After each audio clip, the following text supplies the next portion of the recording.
Hey guys, thanks for tuning in to another video on ForgottenWeapons.com. I'm Ian McCollum, and I'm here today at Morphy's taking a look at a really cool, really special piece of firearms history.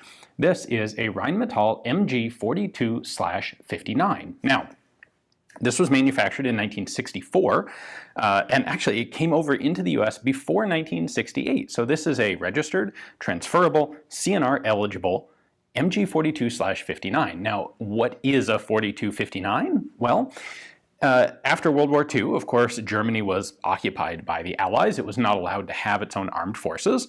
That prohibition ended in 1954, and the Bundeswehr reformed itself, and it had to go about choosing what weapons to use. Well, they chose to use the MG42 because, frankly, it's a fantastic machine gun. It was available. A lot of the guys knew how to use it. There was institutional knowledge.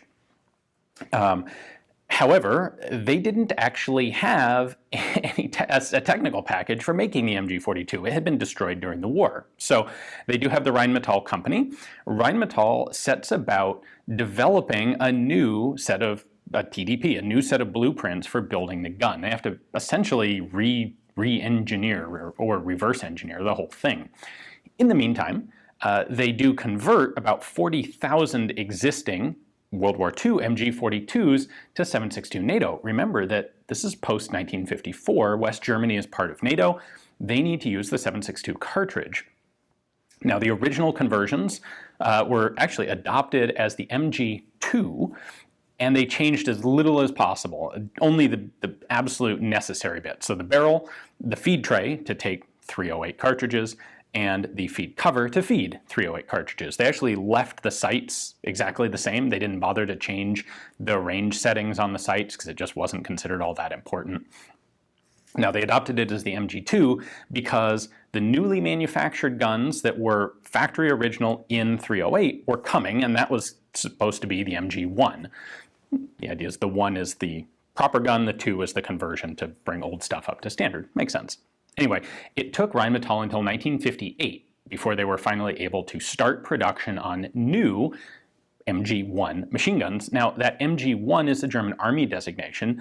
Within Rheinmetall, as a corporate entity, it was still referred to as the MG42, and the company, Rheinmetall, was looking to sell these to as many people as they could, not just the new West German Army.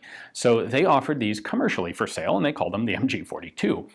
Now, the German army would start tinkering with improvements and upgrades to their guns, and they would go through a series of designations as Rheinmetall developed new things to suit the German army. They had the MG1A1, MG1A2. The MG1A3 was ultimately finally adopted as the MG3, which is sort of the standard iteration, the gun that was widely adopted, the modern version of the MG42. On the commercial side, outside the German army, Rheinmetall was identifying these with year designators. So they had the MG42/58, and then they had the MG42/59. And this is a commercial MG42/59, although it's just marked MG42, manufactured in 1964 for the export market. And the big thing that it does is reduces the rate of fire from the comically insane, the thing that the MG42 is known for, its really high rate of fire.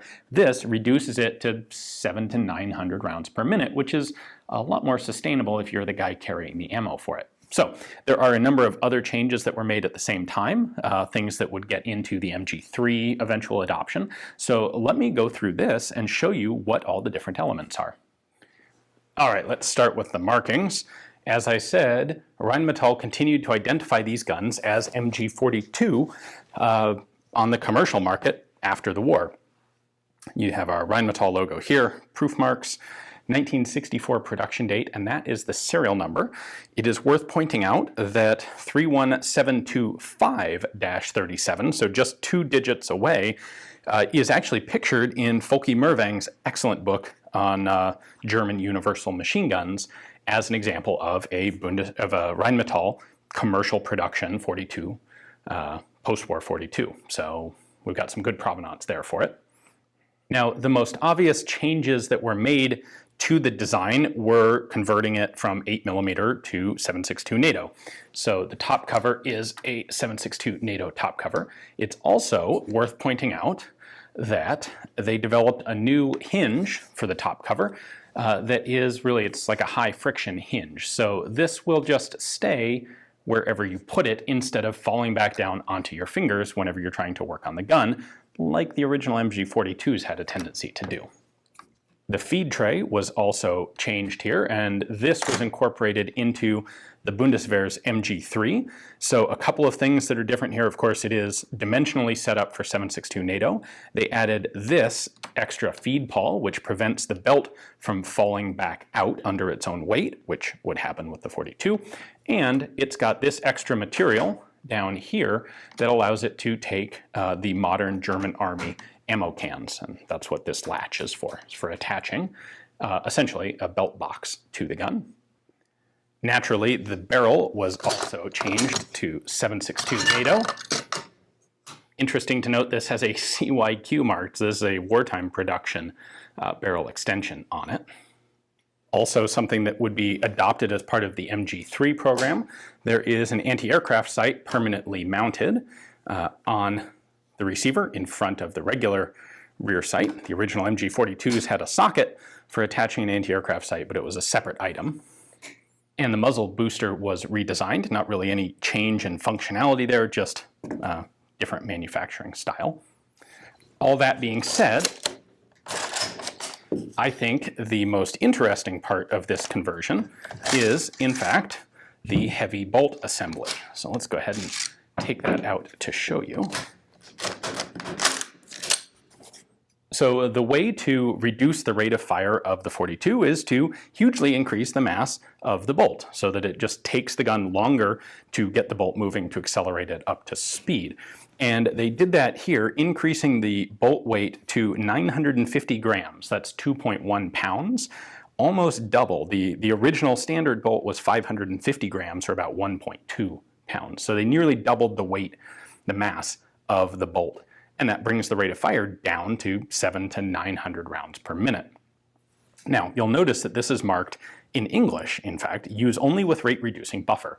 Now, that's in English because this is a commercial export gun. This isn't a German Army gun. In fact, the German Army tested this heavy bolt system and ended up deciding not to adopt it. By the way, there are a number of other improvements here, like this angled flat surface on the top, which is there to reduce the possibility of spare links getting tangled up in the mechanism, which was, again, possible with the original style of 42 bolt.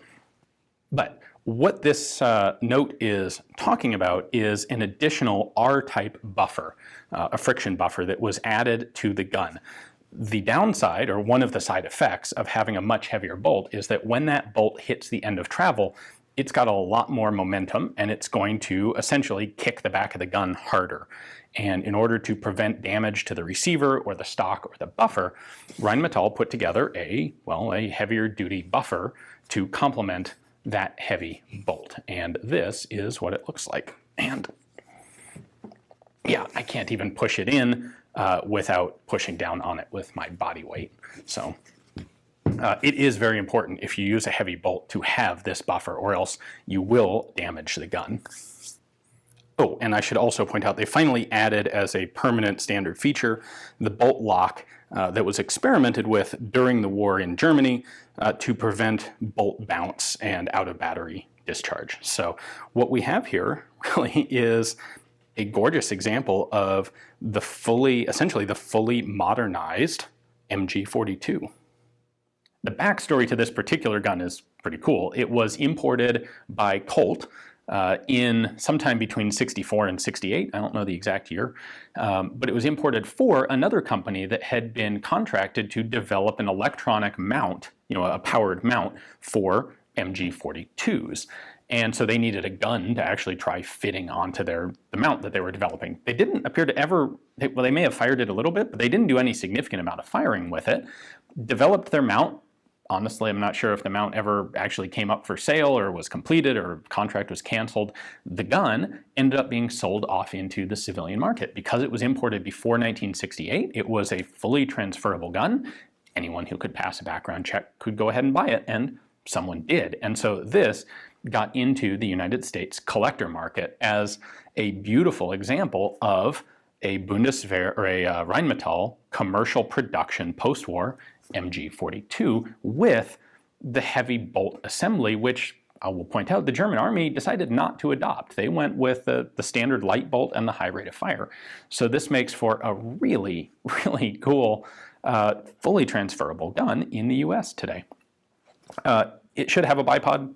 The previous owner took the bipod off of it, and any standard MG3 or 42 bipod will fit on there. So not a big deal there. Unfortunately, I don't have it here for the video, but it's just a detachable bipod. So anyway, hopefully you guys enjoyed the video. This was a really cool opportunity to look at a really neat piece of post-World War II firearms developmental history. Thanks for watching.